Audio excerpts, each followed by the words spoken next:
우리 시간 성경 공도 가도록 하겠습니다. 오늘 우리에게 주시는 말씀은 에베소서 5장입니다. 에베소서 5장 22절에서부터 33절까지의 말씀입니다. 에베소서 5장 22절에서 33절까지. 제가 한 절, 여러분이 한 절 교독해서 읽고 마지막 33절은 같이 읽도록 하겠습니다. 제가 먼저 22절 읽겠습니다. 아내들이여 자기 남편에게 복종하기를 죽게 하듯 하라. 이는 남편이 아내의 머리됨이 그리스도께서 교회의 머리됨과 같으니 그가 바로 몸의 구주시니라. 그러므로 교회가 그리스도에게 하듯 아내들도 범사에 자기 남편에게 복종할지니라. 남편들아 아내 사랑하기를 그리스도께서 교회를 사랑하시고 그 교회를 위하여 자신을 주신 같이 하라. 이는 곧 물로 씻어 말씀으로 깨끗하게 하사 거룩하게 하시고 자기 앞에 영광스러운 교회로 세우사 티나 주름 잡힌 것이나 이런 것들이 없이 거룩하고 흠이 없게 하려 하시니라. 이와 같이 남편들도 자기 아내 사랑하기를 자기 자신과 같이 할지니 자기 아내를 사랑하는 자는 자기를 사랑하는 것이라. 누구든지 언제나 자기 육체를 미워하지 않고 오직 양육하여 보호하기를 그리스도께서 교회에게 함과 같이 하나니 우리는 그 몸의 지체임이라. 그러므로 사람이 부모를 떠나 그 아내와 합하여 그 둘이 한 육체가 될지니 이 비밀이 크도다. 나는 그리스도와 교회에 대하여 말하노라. 그러나 너희도 각각 자기 아내 사랑하기를 자신같이 하고 아내도 자기 남편을 존경하라. 아멘. 하나님의 말씀입니다. 아멘. 아멘. 하하하. 하나님은 하나님의 일을 하십니다. 우리 옆사람 얼굴 한번 보시면서요. 우리 하하하 웃으면서 우리 한번 같이 얼굴 한번 보면 좋을 것 같습니다. 하하하. 네. 하나님은 하나님의 일을 하십니다. 어떤 상황 속에서도 어떤 환경 속에서도 우리가 웃을 수 있는 이유는 뭐라고요? 하나님은 하나님의 일을 하시기 때문인 거죠. 네. 뒤에서 이렇게 하하 이렇게 웃으시네요. 네, 좋습니다. 오늘은 5월 21일입니다. 오늘은 5월 21일. 한국에서는 이제 5월 21일이 무슨 날이냐, 혹시 무슨 날인지 아십니까? 5월 21일. 그래서 21일이잖아요. 둘이 하나가 되는 날에서 부부의 날이라고 이제 표현을 합니다. 잠깐 한번 보여주시면 여기 보면 부부의 날 이렇게 두 손가락이 하나가 이렇게 되는 하트로 이렇게 보여지는 게 있는데 거기 보면 둘이 하나가 되는 날에서 21일이잖아요. 그래서 이제 부부의 날이다라는 표현을 하면서 특별히 이제 5월달이 가정의 달인데 이제 그 가운데 이제 부부가 하나 되는 날 이렇게 표현을 합니다. 근데 오늘이 보니까 5월 21일이더라고요. 오늘이 바로 그 날이네요. 부부의 날 이렇게 표현을 하는데 이제 부부가 하나 되어 나아가는 이제 그런 부분들이죠. 이 땅에 여러 가지 제도들이 있습니다. 하나님께서 직접 만드신 제도는 그리고 가정과 교회밖에 없습니다. 하나님은 아담과 하와를 만드셔서 가정을 만드셨고 또 예수 그리스도의 부활과 함께 교회를 만드셨습니다. 즉 가정과 교회는 하나님이 직접 만드신 제도입니다. 하나님이 세우신 가정이기 때문에 하나님이 생각하시는 또 하나님이 원하시는 가정이 되어져야 되는 것이죠. 그래서 하나님께서 가정을 통해 주시고자 원하시는 말씀이 있으면 우리는 타협하거나 우리는 그것들을 받아들이냐 마느냐가 아니라 하나님이 말씀하시면 그대로 받는 거죠. 그러는 또 하나님이 원하시는 그런 가정이 되어져야 하는 겁니다. 그래서 하나님 말씀하시면 그 말씀을 따라 순종함으로 나아가는 거죠. 그때 비로소 하나님이 원하시는 가정, 또 참 기쁨과 행복을 누릴 수 있는 가정, 또 그리고 하나님의 사명을 감당하는 가정이 되어질 수 있는 것이지요. 우리의 존재는 예수 그리스도 안에서 완전히 변화된 존재입니다. 아시죠? 고린도후서 5장 17절 말씀. 그런즉 누구든지 그리스도 안에 있으면 새로운 피조물이라. 이전 것은 지나갔으니 보라 새 것이 되었도다. 우리는 새로운 피조물이 되었습니다. 예수 그리스도 안에서 새로운 피조물이 되어진 거죠. 이전 것은 지나갔으니 보라 새 것이 되었도다라고 말씀하고 있습니다. 우리의 존재는 나 때문에, 내 열심 때문에, 내가 뭔가 능력을 가지고 있기 때문에 변한 게 아니라 예수 그리스도 안에 있을 때 변화가 되어지는 것이지요. 그래서 예수 그리스도로 인해서 우리가 새로운 피조물이 되어진 것입니다. 그러니까 내 능력, 내 노력, 내 힘으로 되어진 게 아니라 예수 그리스도 안에 있음으로 우리가 새로운 피조물이 되어졌습니다. 에베소서 5장 8절 9절 말씀에 보면 우리 한번 같이 한번 볼까요? 8절 9절 말씀을 같이 한번 읽겠습니다. 시작. 너희가 전에는 어둠이더니 이제는 주 안에서 빛이라. 빛의 자녀들처럼 행하라. 빛의 열매는 모든 착함과 의로움과 진실함에 있느니라. 아멘. 어둠이었던 우리가 예수 그리스도 안에서 뭐가 되었다고요? 빛이 되었습니다. 그래서 우리는 빛의 자녀가 된 거죠. 그래서 빛의 자녀처럼 행해야 된다라는 표현을 하고 있습니다. 자, 빛의 열매가 뭐라고 여기 세 가지가 나와 있는데 뭐라고 되어 있죠? 착함과 의로움과 진실함이다 라고 이야기를 합니다. 그러니까 빛의 자녀면 이것들이 나타나게 되어지는 거죠. 우리 삶에 착함, 의로움, 진실함이 나타나게 되어지는 것이죠. 이런 빛의 자녀들인 우리에게 오늘 본문의 말씀에서는 특별히 아내와 남편이 어떻게 어떤 역할을 해 나아가야 되는지에 대한 이야기를 말씀 가운데 하고 있습니다. 첫 번째는 아내들은 어떻게 살아야 되는지에 대한 이야기를 하고 있습니다. 22절 말씀인데요. 우리 한번 같이 한번 볼까요? 22절 같이 한번 읽겠습니다. 시작. 아내들이여 자기 남편에게 복종하기를 주께 하듯 하라 라고 말합니다. 자기 남편에게 어떻게 하라고요? 복종하라. 복종하라라고 말합니다. 그 이유가 바로 뭐냐면 그 남편은 아내의 머리가 되기 때문이라고 말씀을 하고 있습니다. 머리가 된다라는 것은 남편이 아내에 대한 권위를 가진다라는 표현입니다. 하나님께서는 남편에게 권위를 허락하셨습니다. 그래서 남편의 권위에 복종한다는 것은 누구의 권위에 복종하는 걸까요? 하나님의 권위에 복종하는 겁니다. 남편이 똑똑해서, 남편이 재력이 많아서, 남편이 능력이 많아서, 또 남편이 학벌이 좋아서, 아니면 남편이 리더십이 너무나 좋기 때문에 이런 것들을 가지고 있기 때문에 남편에게 복종할 수 있는 것이 아니라 하나님께서 그 이전에 하나님께서 아내를 향해서 남편에게 복종해야 된다라고 명령하시기 때문입니다. 즉 이것은 하나님의 창조 질서이기 때문인 거죠. 하나님이 세우신 권위이기 때문에 아내는 남편에게 뭐 해야 된다고요? 복종해야 된다는 겁니다. 권위 아래 있다라는 말은 뭐냐면 그의 보호 아래 있다라는 이야기입니다.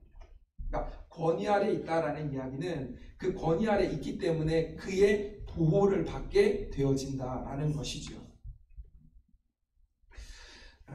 그러니까 남편의 권위 아래 있다는 건 남편의 보호를 받는다는 뜻이고, 이 뜻은 뭐냐면 하나님이 그 권위를 세워주셨기 때문에 누구의 권위 아래? 하나님의 권위 아래. 그렇다면 누구의 보호 아래서 삶을 살아간다는 뜻이에요? 하나님의 보호하심 속에서 삶을 살아가게 된다는 것입니다.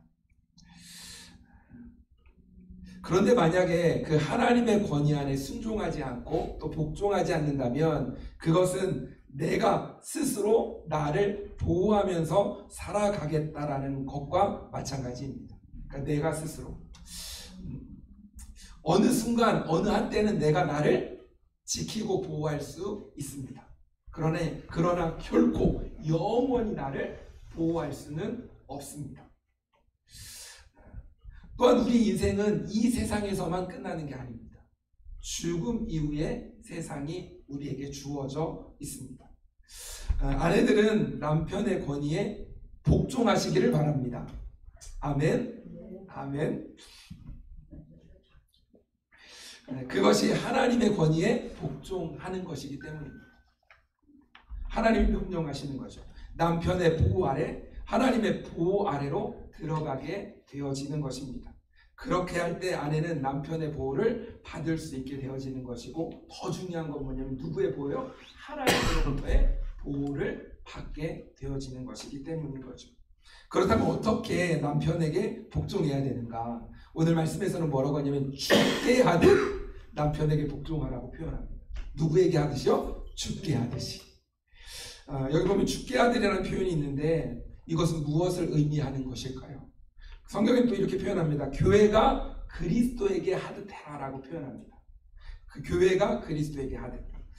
성경이 아내에게 가르치는 것은 자기 남편에게 비굴하게 굴종하라는 것이 아닙니다. 뭐냐면 복종, 순종하라는 것입니다. 순종하되 교회가 그리스도께 순종하듯이 순종하라는 것입니다. 교회가 그리스도께 어떻게 순종해야겠습니까? 교회를 구성하고 있는 구성원 하나하나는 각자의 개성과 또 그리고 의식을 가진 사람들이 모여져 있습니다.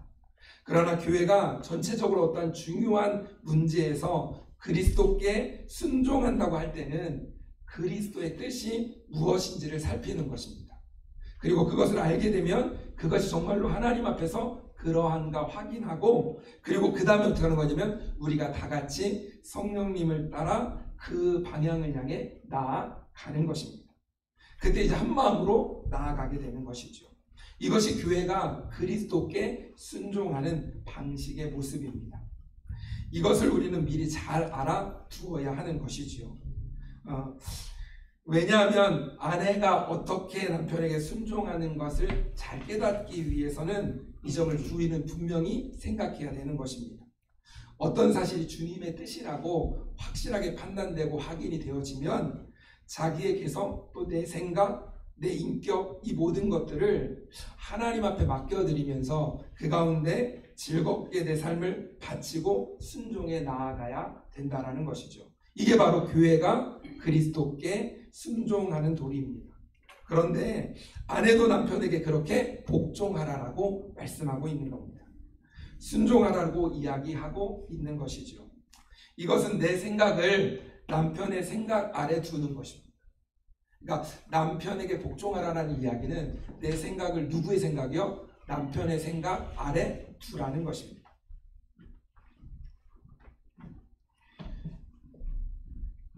그 남편의 생각 아래 둔다라는 이야기는 하나님의 생각 아래 나를 둔다라는 이야기인 거죠. 그래서 우리는 그 가운데 나아가야 되는 겁니다. 이거는 우리가 가지고 있는 생각, 우리가 가지고 있는 여러 가지 환경들의 요소들이 있는데 이제 그것들을 주님 앞에 내려놓는 겁니다. 하나님께서 나의 남편을 나에게 허락하셨다는 것을 인정하는 거죠. 하나님이 허락하셨다. 하나님의 권위를 인정하는 것입니다. 우리가 하나님의 권위를 인정한다면 하나님 앞에 하나님께서 우리의 인생을 책임져 주시고 인도해 주시는 것을 우리의 삶 가운데 느끼고 체험할 수 있습니다. 그렇다면 두 번째, 남편들은 그렇다면 어떻게 살아가야 될까요? 오늘 25절 말씀에 보면 이렇게 표현합니다. 25절 같이 한번 읽어봤으면 좋겠는데요. 시작. 남편들아 내가 아내 사랑하기를 그리스도께서 교회를 사랑하시고 그 교회를 위하여 자신을 주심같이 하라 라고 말씀합니다. 첫 번째 뭐라고요? 아내를 사랑하라라고 이야기합니다. 남편은 아내를 어떻게 해야 된다고요? 사랑해야 합니다. 이것은 명령입니다. 명령이라는 얘기는 반드시 남편은 아내를 사랑해야 된다라는 이야기인 거죠. 하나님께서 나에게 아내를 주신 것은 그를 사랑하라고 주신 것입니다.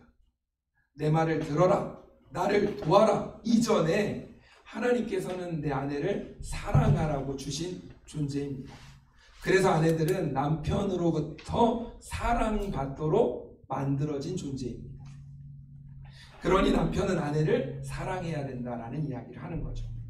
사랑받을 만한 충분한 조건을 가지고 있기 때문이 아니라 하나님께서 허락하신 나의 아내이기 때문에 사랑해야 되어지는 것이죠. 하나님의 사랑으로 아내를 사랑해야 되는 것입니다. 남편으로부터 사랑을 받지 못하면 다른 사람의 사랑을 갈구하게 됩니다. 남편의 사랑을 다른 것을 통해서 채우려고 하는 부분들이 나타나지게 되어지는 거죠. 그러니까 아내는 사랑을 받아야 됩니다. 근데 어딘가로부터 사랑을 받아야 돼요. 그러니까 남편으로부터 사랑을 받아야 되는데 남편에게 사랑을 받지 못하면 다른 무엇인가, 다른 사람으로부터 사랑을 받아서 무엇인가 채우려고 하는 그런 부분들이 생겨지게 되는 거죠. 남편들은 아내를 사랑하셔야 됩니다. 많이 사랑하셔야 됩니다. 많이 사랑하셔야 됩니다.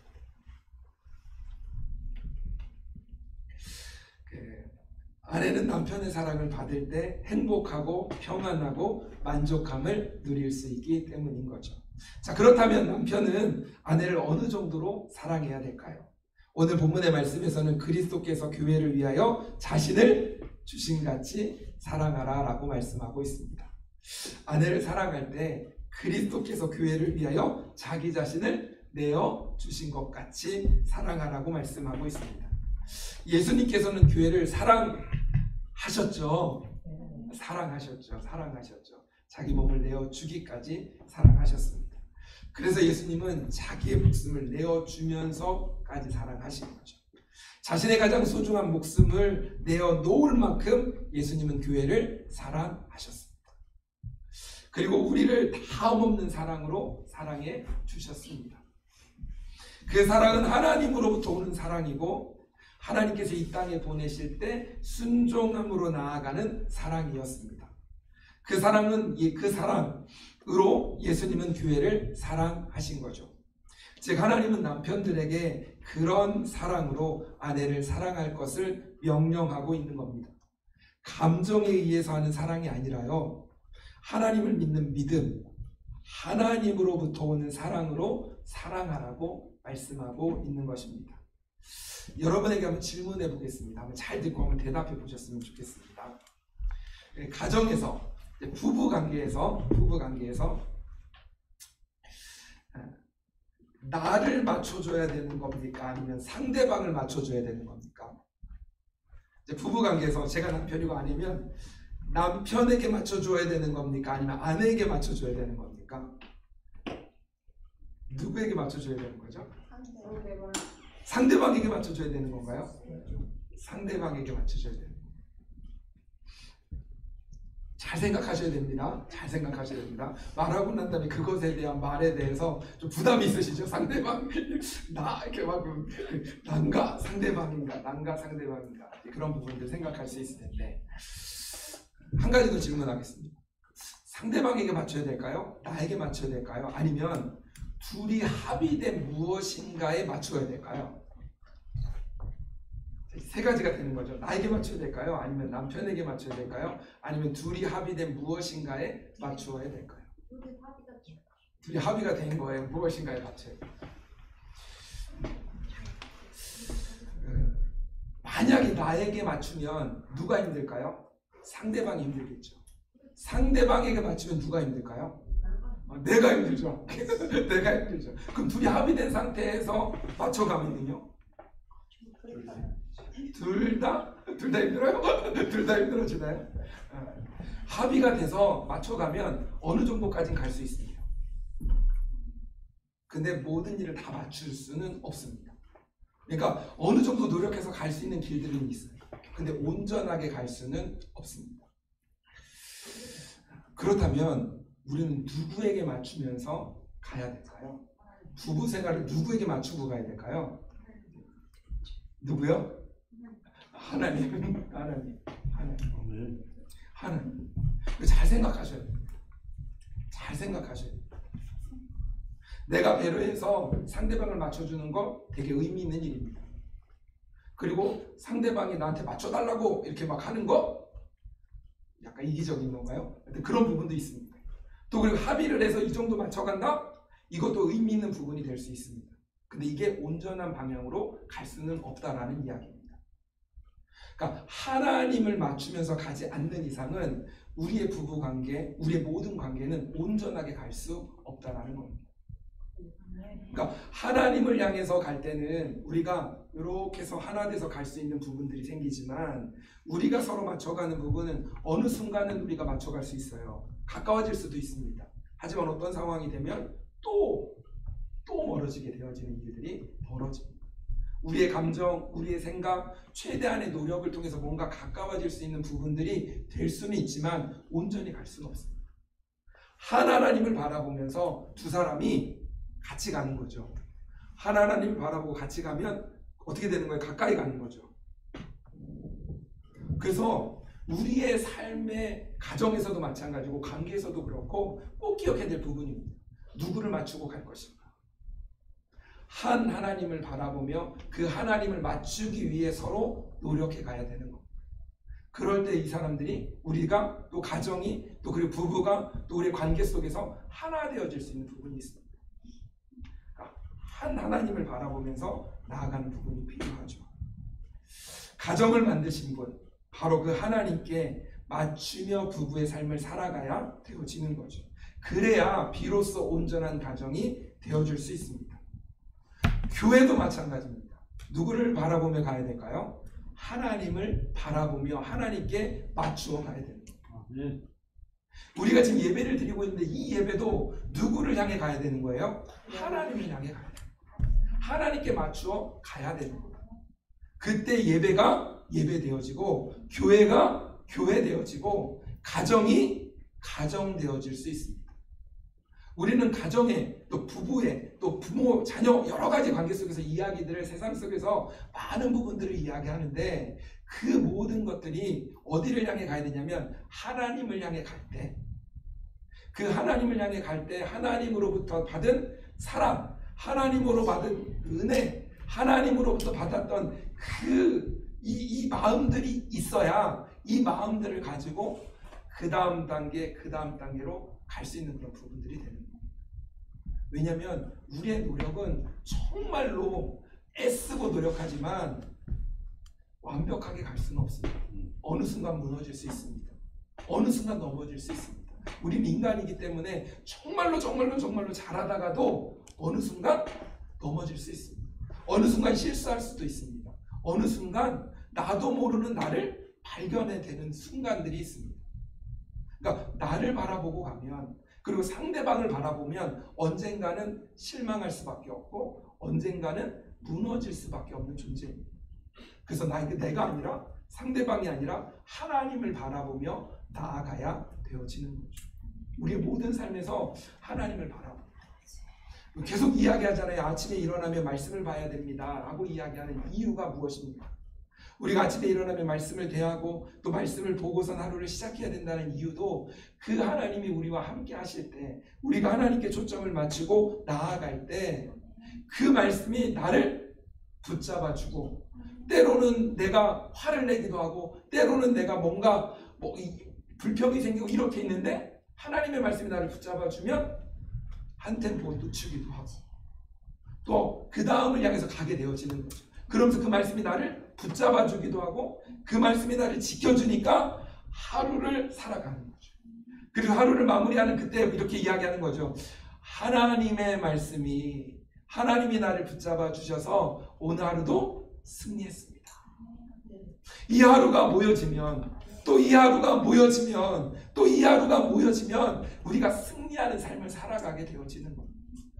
그래서 아침에 말씀을 보면서 말씀이 나를 붙잡아주는 말씀이 무엇인지 내가 기도하면서 하나님을 붙잡고 나아가는 거죠. 그럼 그 말씀이 나를 붙잡고 그 말씀이 나를 지켜주고 하루를 살아가는 오늘 하루 승리 1승 이런 거죠. 오늘 하루 끝나고 1승 다음 날 또 이기고 나면 2승 이러면서 하루 1승, 2승, 3승 하면서 승리함으로 나아가는 거죠. 그 기준이 하나님의 말씀, 그 기준이 하나님이 되어지는 거죠. 그러니까 그 하나님을 바라보면서 한 걸음 한 걸음 나아가는 거죠. 마지막으로 우리 33절 말씀 함께 같이 한번 보겠습니다. 33절 말씀인데요. 우리 같이 한번 읽어볼까요? 시작. 그러나 너희도 각각 자기 아내 사랑하기를 자신같이 하고 아내도 자기 남편을 존경하라. 아멘. 자기 아내 사랑하기를 어떻게 하래요? 자신같이 하라. 이것은 하나님으로부터 오는 사랑으로 나아가야 될 때 이것이 가능한 거죠. 아내도 남편을 존경하라라고 표현하고 있는데 이 존경은 하나님을 향한 존경이 내 안에 있을 때 그 존경으로 남편을 존경할 수 있는 것이죠. 하나님을 제대로 만나지 못하면 부부간에도 온전한 사랑을 할 수 없습니다. 여러분은 하나님을 대면하여 만난 경험이 있으십니까? 나의 하나님, 그 사랑과 그 은혜로 나와 함께 하시는 그 하나님을 만나고 대면한 적이 있으십니까? 나는 죽고 예수로 살아나는 그 경험을 여러분은 하셨습니까? 내가 하나님을 만날 때, 내가 그 하나님을 대면하여 만날 때 그 사랑이 내 안에 들어오고 내 안에 예수 그리스도가 살면 그때 그 사랑과 그 예수 그리스도의 은혜로 우리가 그 다음 단계를 걸어가게 되어지는 거죠. 그럴 때 우리가 승리하는 삶을 살아갈 수 있는 것이죠. 하나님을 사랑할 때 아내를 사랑할 수 있습니다. 그래야 성숙한 남편이 되고 신앙이 더욱더 커져 갑니다. 하나님을 존경할 때 남편을 존경할 수 있습니다. 하나님의 권위를 인정하는 것이 되어지는 거죠. 하나님이 허락하신 가정, 부부관계, 부모와 자녀의 관계는 가장 가까운 관계입니다. 가장 많은 사랑을 줄 수 있는 곳입니다. 마음껏 사랑을 줄 수 있는 곳입니다. 왜냐하면 가까운 관계니까. 반면에 가장 가까운 관계이기 때문에 가장 큰 상처를 줄 수도 있는 장소가 됩니다. 하나님은 우리에게 상처를 주라고 우리에게 가까운 관계를 허락한 것이 아닙니다. 사랑하라고, 서로를 존경하라고, 서로를 보다듬어 주라고 우리에게 가까운 가정을 허락해 주신 것입니다. 사랑하는 가운데 천국을 맛보라고, 살아가는 가운데 하나님의 은혜를 맛보라고 허락해 주신 곳이 바로 가정이라는 것이죠. 여러분의 가정은 천국입니까? 여러분의 가정의 삶을 통해서 여러분들은 천국을 경험하고 있으십니까? 우리의 방향은요, 그 천국을 경험하는 방향으로 가야 됩니다. 만약에 우리가 그러지 못한다면 그 방향으로 가야 될 것들을 생각하면서 하나님을 초점을 맞추고 하나님께 맡겨드리고 그 하나님을 바라보면서 부부가 또 그 안에 있는 가정이 또 부모님이 함께 그곳을 향해 나아가야 됩니다. 왜냐하면 하나님이 원하시는 뜻이기 때문입니다. 하나님이 원하신다는 얘기는 뭐냐면 그게 불가능한 게 아니라 세상은 말합니다. 어떻게 가정이 천국처럼 살 수 있냐고, 어떻게 그렇게 살아갈 수 있냐라고 말할지 모릅니다. 그런데 하나님은 그걸 원하십니다. 그리고 우리에게 가정을 허락해 주신 거예요. 그 이야기는 우리가 가정에서 천국을 누릴 수 있다라는 겁니다. 그래서 그것들을 바라보면서 하나님께 나아가는 거죠. 하나님께서 허락하신 가정, 그 속에서 천국을 누리게 해 주십시오. 내 자신을 내려놓고 하나님의 그 사랑으로 나도 사랑하겠습니다. 하나님이 나에게 주신 그 사랑 가운데 내가 또 존경하겠습니다. 그 마음을 가지고 나를 내려놓고 하나님을 바라보며 하나 되어 가는 거죠. 때로는 힘들고 어려운 일이 있을 수 있습니다. 있죠. 하지만 우리가 분명히 그 방향을 바라보고 나아가다 보면 그 가운데 천국 같은 그 가정이 무엇인지를 하나씩 더 많이 누려갈 줄 믿습니다. 그리고 그 가정의 천국을 여러분들 맛보셔야 됩니다.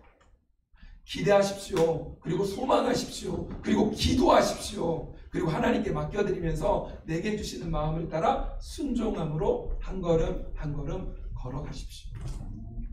가정 같은 교회, 교회 같은 가정. 우리 열린교회가 그것들을 향해서 가고 있잖아요. 그러니까 교회 같은 가정이 되고 가정 같은 천국 같은 또 가정이 되어지고 이제 그 가운데 나아가는 모습들이 있어지는 거죠. 마지막으로 우리는 거룩한 신부로 다시 오실 신랑을 준비해야 합니다. 디모데전서 4장 5절에 보면 이렇게 표현합니다. 하나님의 말씀과 기도로 거룩하여지니라 라고 표현합니다. 하나님의 말씀과 기도가 우리를 거룩하게 합니다. 그래서 우리는 하나님의 말씀을 읽고 또 들으면서 하나님의 말씀을 가까이 해 나아가야 되는 거죠. 그리고 기도로 하나님과 늘 교제하며 삶을 살아가는 것이지요. 어떤 무엇보다 하나님의 관계가 먼저 이어야 합니다.